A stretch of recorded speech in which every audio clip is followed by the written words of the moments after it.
An exciting way to answer this drill. Let's try to answer this one top ones. What is the p-value in statistical hypothesis testing? The question is, what is the p-value in statistical hypothesis testing? A. The probability of observing a test statistic as extreme as the one computed, assuming the null hypothesis is true. B. The probability of rejecting the null hypothesis when it is actually true. C. The probability of accepting the null hypothesis when it is actually false. Or D. The probability of observing a test statistic as extreme as one computed, assuming the alternative hypothesis is true. Okay, top ones, what is your answer? So, in our examination tutorial, we have MK and MA, mahiwagang keyword and mahiwagang answer. All you have to do is to pair your keyword to the options. Okay, so what is your clue? What is your keyword here? You have p-value. Your keyword is p-value. What is your subject matter in this question?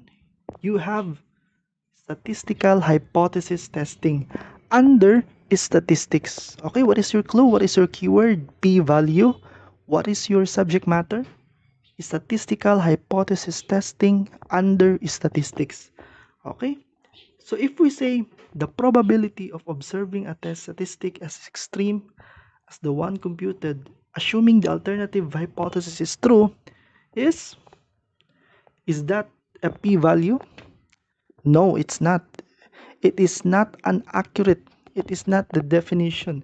It is not the p-value stated in the question. Okay? Not accurate. However, letter C, the probability of accepting the null hypothesis when it is actually false, is not also the correct answer because that is test to error. Okay? Letter C is test to error. While letter B, the probability of rejecting the null hypothesis when it is actually true might be your answer, but that is not. That is not a p-value. That is test 1 error. Okay, the correct answer is letter A. The probability of observing a test statistic as extreme as the one computed, assuming the null hypothesis is true. Okay, so if it in simplified terms, p-value is a number. Okay, it is a number to describe how likely you are. Okay, to define if the hypothesis or the null hypothesis is true. Okay, the correct answer is letter A. Very good. Okay, so kindly like, share, and comment this video if you learned something so that you would receive more drills and questions like this.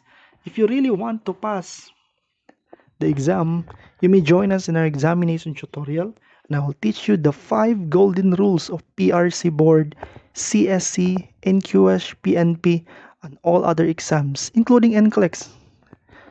Okay, as long as there is a multiple choice question. Okay, so you would derive your final nearest answer. Thank you very much for listening, top ones, and see you for the next drill. God bless. God bless.